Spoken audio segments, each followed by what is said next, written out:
Assalamu alaikum class. Hope you will be all fine. Next is our second video lecture and I will continue the previous topic.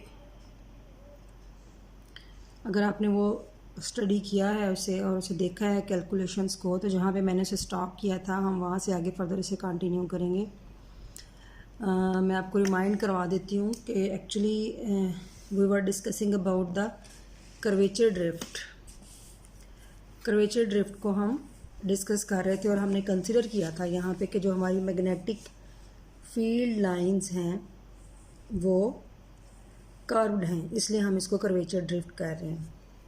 अच्छा students, यहाँ से पहले मैं आपको एक बात बताना चाहती हूँ, क्योंकि हम जो नेक्स्ट टॉपिक करेंगे ये उसके हिसाब से बड़ी इम्पॉर्टेंट है। ये लास्ट जो कल की वीडियो है उससे ये प्रीवियस लेक्चर जो था वो हमारा ग्रेड बी ड्रिफ्ट था, उसमें हमने ये कॉन्फ़िगरेशन जो थी वो कंसिडर की थी ग्रेड बी ड्रिफ्ट के लिए। तो एक पॉइंट आपने यहाँ पे ज़हन में रखना है जो कि नेक्स्ट हमारे काम आएगा नेक्स्ट टॉपिक को अंडरस्टैंड करने के लिए। ये जो हम केस डिस्कस करते हैं ग्रेड बी ड्रिफ्ट का, अगर मैं यहाँ पे इसको मेंशन कर दूँ तो इस केस में हम कंसिडर कर रहे हैं that grad B is perpendicular to B. First case है, यानी कि हम जो चेंज इन मैग्नेटिक फील्ड है उसको परपेंडिकुलर कंसिडर कर रहे हैं बी के, ठीक है ना। अगर मैं इससे मज़ीद पीछे चली जाऊँ तो यहाँ पे भी आप देखो कि यहाँ पे जो हम ई क्रॉस बी ड्रिफ्ट हमने लिया था, इसको हमने परपेंडिकुलर लिया था बी के। ई क्रॉस बी की वजह से, यानी इन दोनों की वजह से जो ड्रिफ्ट प्रोड्यूस हुई है वो परपेंडिकुलर डायरेक्शन में है मैग्नेटिक फील्ड के। तो यहाँ पे हम क्या कंसिडर कर रहे हैं कि जो ड्रिफ्ट प्रोड्यूस होगी वो किस वजह से प्रोड्यूस होगी, वो ग्रेड बी की वजह से प्रोड्यूस होगी। तो grad B is perpendicular to B, magnetic field के ये परपेंडिकुलर है। क्योंकि अगर आप देखो तो मैंने ये कल भी मेंशन किया था कि जो मैग्नेटिक लाइंस ऑफ फोर्स हैं, यानी कि जो आपकी मैग्नेटिक फील्ड की जो डायरेक्शन है वो आपकी एक्स एक्सिस के अलॉन्ग है, ठीक है। तो जो इसमें आप ग्रे या जी एक्सिस के अलॉन्ग इसको कंसिडर कर रहे हैं हम यहाँ पे, ठीक है। तो अगर आपकी मैग्नेटिक फील्ड बी की डायरेक्शन में है तो जो ड्रिफ्ट है, जो इसमें ग्रेड आ रहा है, ये ग्रेड आ रहा है, ग्रेड का मतलब जिसमें चेंज आ रहा है वो वाई एक्सिस के अलॉन्ग में है। तो आपका grad B change along Y axis है, जबकि आपकी magnetic field along Z axis है। तो grad B is perpendicular to B. तो ये मैंने इसलिए यहाँ पे मेंशन किया कि नेक्स्ट हमने डिस्कस करना है कि जब grad B is parallel to B तो क्या आपके पास फोर्स होगी, और जब यहाँ पे आपका grad B is perpendicular to B है तो क्या आपके पास फोर्स होगी। तो इस केस में हमारी, मैंने आपको कल मेंशन किया था कि जो फील्ड लाइंस हैं वो स्ट्रेट हैं, ठीक है। बट कर्वेचर ड्रिफ्ट में आप कह सकते हैं कि ये जो वाला टॉपिक आप कर्वेचर ड्रिफ्ट का कर रहे हैं ये एक्सटेंशन है ग्रेड बी ड्रिफ्ट का, ठीक है। कि इसमें ग्रेड बी ड्रिफ्ट तो आनी ही आनी है, क्योंकि जैसे जैसे आप अबव मूव कर रहे हैं तो आपकी मैग्नेटिक फील्ड चेंज होगी विद द मोशन या with the change of RC. जैसे जैसे आप यहाँ से सेंटर से अवे जाते जाएंगे तो जो strength of the magnetic field है वो कम होती जाएगी। तो यहाँ पे भी ग्रेडियंट इन बी मौजूद है। तो ये ग्रेडियंट बी तो है ही है जो आपने पिछला टॉपिक किया, लेकिन प्लस एडिशनल फैक्ट इसमें क्या है कि आपका जो फील्ड लाइंस हैं वो कर्व भी हैं, तो उसको भी आपने कंसिडर करना है, प्लस इसमें आपने कर्वेचर को भी कंसिडर करना है। तो फर्स्ट वीडियो में हमने कर्वेचर ड्रिफ्ट जो थी वो कैलकुलेट की थी। कर्वेचर ड्रिफ्ट जो है वो किस फोर्स की वजह से प्रोड्यूस होती है, वो सेंट्रीफ्यूगल फोर्स की वजह से प्रोड्यूस होती है। हमने ये भी कल देखा, ये हमने सेंट्रीफ्यूगल फोर्स की वैल्यू सब्स्टिट्यूट की तो हमारे पास ये वी आर जो है, एक्चुअली हम इसको वी को हम क्या बोलेंगे, वेलोसिटी ऑफ द पार्टिकल जो ड्रिफ्ट हुआ है। कर्वेचर ड्रिफ्ट ने किसको ड्रिफ्ट करवाना है, इस फोर्स ने किसको ड्रिफ्ट करवाना है, वो जो हमारे प्लाज्मा के या जो भी हम चार्ज पार्टिकल कंसिडर कर रहे हैं उसको ड्रिफ्ट कराना है। तो वो जो ड्रिफ्ट करेगा वो किसी वेलोसिटी के साथ करेगा, तो वो वेलोसिटी ये है। तो इसको हम वी आर को कर्वेचर ड्रिफ्ट या वेलोसिटी ऑफ ड्रिफ्ट भी कहते हैं, ठीक है। तो पहले हमने ये कर्वेचर ड्रिफ्ट जो है वो निकाली है, ठीक है। जो ग्रेड बी ड्रिफ्ट है वो हम ऑलरेडी निकाल चुके हैं, ठीक है। हम इस ग्रेड बी ड्रिफ्ट को एज इट इज़ भी लिख सकते हैं, ठीक है। लेकिन हम यहाँ पे मैंने कल कुछ आपको उसके चेंजेस की थी हमने ये मैक्सवेरियन इक्वेशन कंसिडर की थी, इसको वैक्यूम में कंसिडर किया, और यहाँ पे हमने इसको क्योंकि ये कर्व पाथ है तो इसलिए यहाँ पे ये थोड़ी चेंज होगी। ठीक है, यानी कि पहले आपने कर्वेचर ड्रिफ्ट फाइंड आउट करनी है, उसके बाद आपने साथ ही कंसिडर करनी है ग्रेड बी ड्रिफ्ट। एक दफ़ा फिर कंक्लूड करती हूँ कि जब आपने कर्वेचर ड्रिफ्ट फाइंड आउट करनी है तो उसमें ग्रेड बी ड्रिफ्ट भी शामिल होगी और कर्वेचर ड्रिफ्ट भी शामिल होगी। ठीक है, तो सबसे पहले हमने कर्वेचर ड्रिफ्ट फाइंड आउट कर ली। अब हमने क्या करना है, ग्रेड बी ड्रिफ्ट तो आप ऑलरेडी निकाल चुके हैं पहले ही, लेकिन ये वाली ग्रेड बी ड्रिफ्ट का जो फार्मूला है ये एज इट इज़ हम अप्लाई नहीं कर सकते, क्योंकि ये जो ग्रेड बी का फार्मूला है ये हमने उस वक्त फाइंड आउट किया है जब हमारी फील्ड लाइन स्ट्रेट थी। अब हमारी जो फील्ड लाइंस हैं वो कर्व हैं, तो इसलिए ये फार्मूला थोड़ा चेंज होगा। क्या चेंज होगा कि हम इसमें कार्टीजियन कोऑर्डिनेट्स नहीं लेंगे बल्कि हम इसमें सिलेंड्रिकल कोऑर्डिनेट्स लेंगे, और मैंने उसका आपको लिखवाया भी था डेल क्रॉस बी के सिलेंड्रिकल कोऑर्डिनेट्स, और वहाँ से हमने ये प्रूव किया था कि जो मैग्नीट्यूड है मैग्नेटिक फील्ड का वो रेडियस ऑफ कर्वेचर के साथ इन्वर्सली प्रोपोर्शनल है, कि जैसे जैसे आपका रेडियस ऑफ कर्वेचर इंक्रीज़ करेगा तो आपका जो मैग्नीट्यूड है वो डिक्रीज़ होगा, और अगर ये डिक्रीज़ होगा तो आपका मैग्नीट्यूड जो है वो इंक्रीज़ होगा। तो इसका मतलब है कि यहाँ पे ग्रेडियंट एग्जिस्ट कर रहा है मैग्नेटिक फील्ड में। ठीक है, और ये फैक्टर भी मैंने आपको कल बनाना सिखाया था कि ओरिजिनल मैग्नेटिक फील्ड और उसमें जो चेंज आ रहा है उसका जो रेशो, और वो किसके हिसाब से आ रहा है, रेडियस ऑफ कर्वेचर के हिसाब से आ रहा है और उसी की डायरेक्शन में आ रहा है। तो यहाँ पे डायरेक्शन वेक्टर था जिसका हमने फार्मूला लिखा और उसको वेक्टर फॉर्म में बना दिया। ठीक है, उसके बाद हमने क्या किया था कि यहाँ से ग्रेड बी की वैल्यू जो है वो फाइंड आउट करनी है, और ये जो हमारा लास्ट वाला फार्मूला था यहाँ पे हमने ग्रेड बी की वैल्यू जो है वो सब्स्टिट्यूट करनी है। तो ग्रेड बी की वैल्यू हमने यहाँ पे सब्स्टिट्यूट की, और नेक्स्ट स्टेप मैंने आपको क्या बताया था, नेक्स्ट स्टेप में हमने इस टर्म में v परपेंडिकुलर के साथ इसे मल्टीप्लाई भी किया और RL को v परपेंडिकुलर के साथ डिवाइड भी किया। तो ये हमारा v परपेंडिकुलर स्क्वायर बन जाएगा, और साथ में ये जो हमारा RL ओवर v परपेंडिकुलर होगा वो हमारा फ्रीक्वेंसी बन जाएगी, जायरो फ्रीक्वेंसी या साइक्लोट्रॉन फ्रीक्वेंसी बन जाएगी। ठीक है, यहाँ तक हो गया। इसको आगे फर्दर ये लास्ट टर्म किस तरह से बनाई कि हमें पता है कि जो जायरो फ्रीक्वेंसी का फार्मूला तो क्या होता है QB/m। तो यहाँ पे हमने QB/m की वैल्यू लगा दी, क्योंकि ये 1 ओवर ओमेगा सी है, तो 1 ओवर ओमेगा सी आपका क्या होगा m ओवर QB। तो यहाँ पे जब हमने लगाया तो ये m ओवर QB, तो ये b से मल्टीप्लाई होकर b स्क्वायर बन गया। तो ये आपका आ गया ग्रेड बी ड्रिफ्ट। अब आप देखें ये फार्मूला को चेक करें, ये ग्रेड बी ड्रिफ्ट है, और ये वाला फार्मूला चेक करें, ये कर्वेचर ड्रिफ्ट है। तो आप यहाँ पे सिर्फ हमें जो डिफरेंस हमने ये सारा कुछ इसलिए किया है, इसको सिंप्लीफाई इस फॉर्म में लिया ताकि ये फार्मूला भी हमारा कर्वेचर वाले फार्मूला की टर्म्स में ही आ जाए। ठीक है, तो ये किस तरह उस टर्म में आ रहा है ये मैं आपको आगे बताती हूँ, क्योंकि हम इसको सिंपल बनाना चाहते हैं। लास्ट पे आपने करना क्या है, क्योंकि कर्वेचर ड्रिफ्ट के साथ साथ as it is grad B भी है, तो जो टोटल ड्रिफ्ट होगी वो इन दोनों का सम होगी। अब देखें, क्योंकि मैंने इसको थोड़ा ग्रेड बी को चेंज किया है, तो चेंज करने का फ़ायदा क्या हुआ कि ये हमारे पास एक एग्जैक्ट रिलेशन जो है वो बन रहा है। ठीक है, मैं आपको समझाने के लिए, इसको थोड़ा सिंप्लीफाई करने के लिए साथ लिख लेती हूँ। देखिए, जो आपका रेडियस ऑफ कर्वेचर का फॉर्मूला क्या आ रहा है, mv parallel square over QB square RC cross B divided by RC square.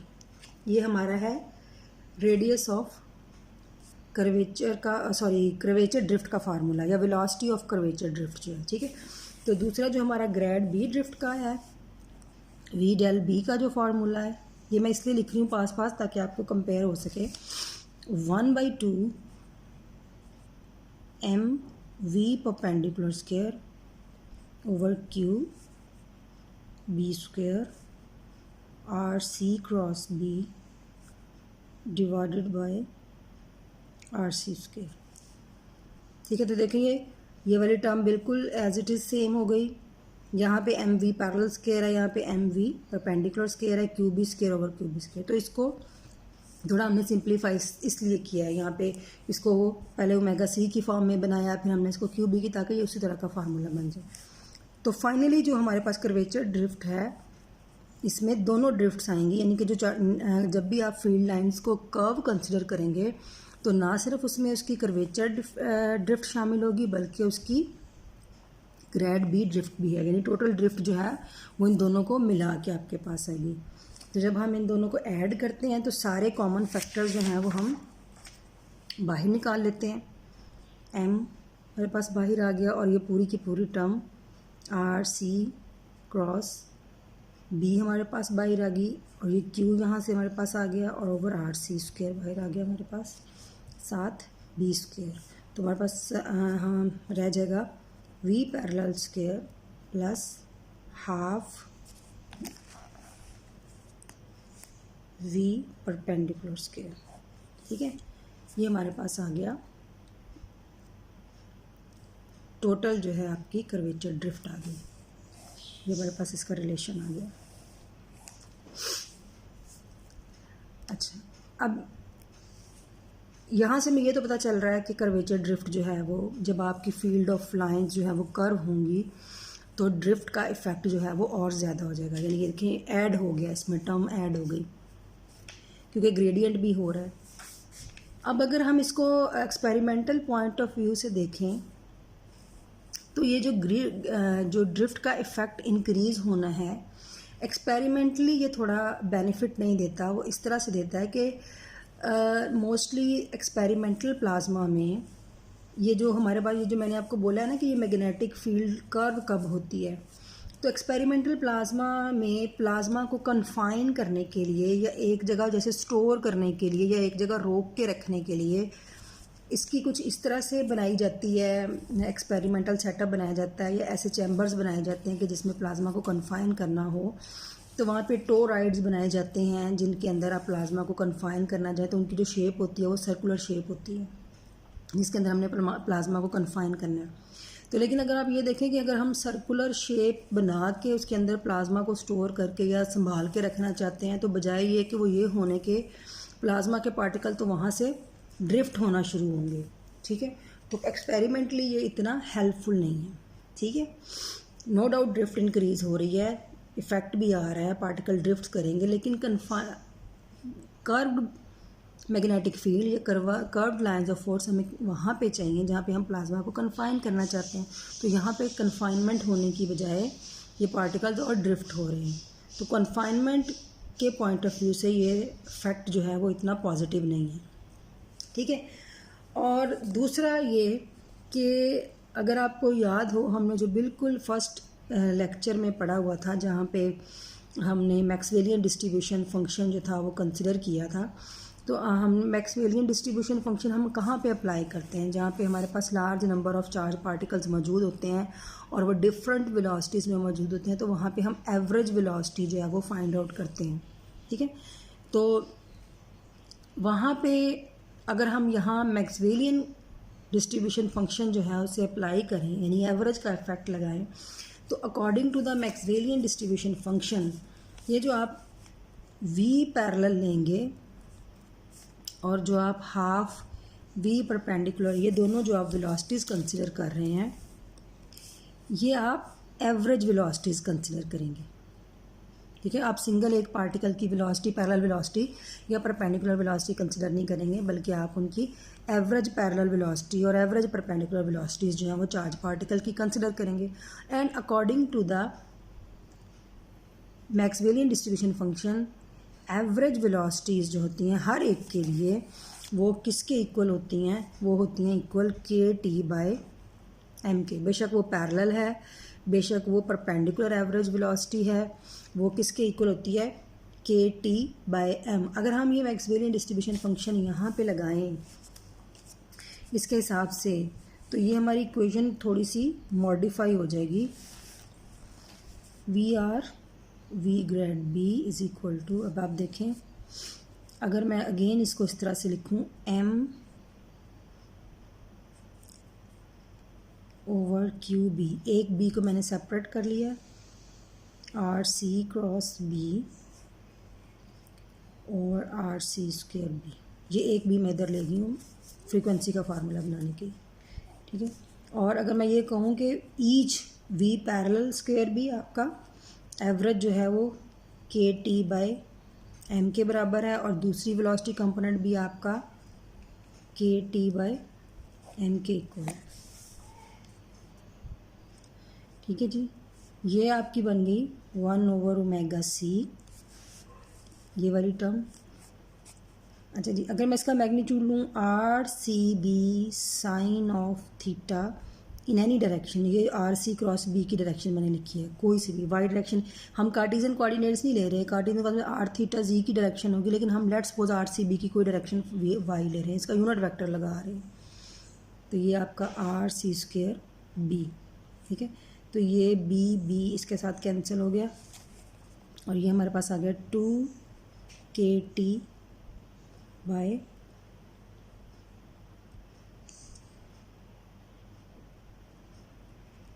M,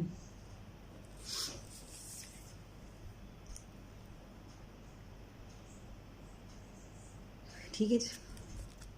अब क्योंकि इनके दरमियान अगर हम आर और आर सी और बी के दरमियान एंगल देखें,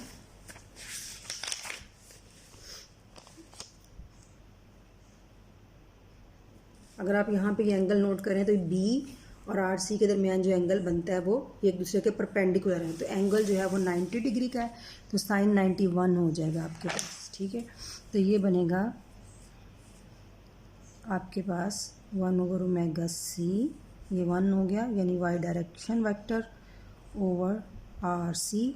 ये 2KTm हमारे पास क्या है, ये आप वही टॉपिक में देखिएगा, आपकी इक्वेशन 1.6 है आई थिंक, मैं भी आपको साथ दिखा भी देती हूँ, जो हमने बिल्कुल फर्स्ट में लेक्चर पढ़ा था, यहाँ पे ये देखिए 2KT बाय एम किसके इक्वल है, वी थर्मल के। तो 2KT बाय एम हम बहुत सारे पे स्क्वायर ले रहे हैं, तो ये 2KTm is equal to V thermal square. तो यहाँ पे भी हम यहाँ पे क्या लगाएंगे, 2KT की बजाय वी थर्मल स्क्वायर। तो ये हमारे पास रिलेशन बनेगा V thermal square over R C omega C Y unit vector, ठीक है।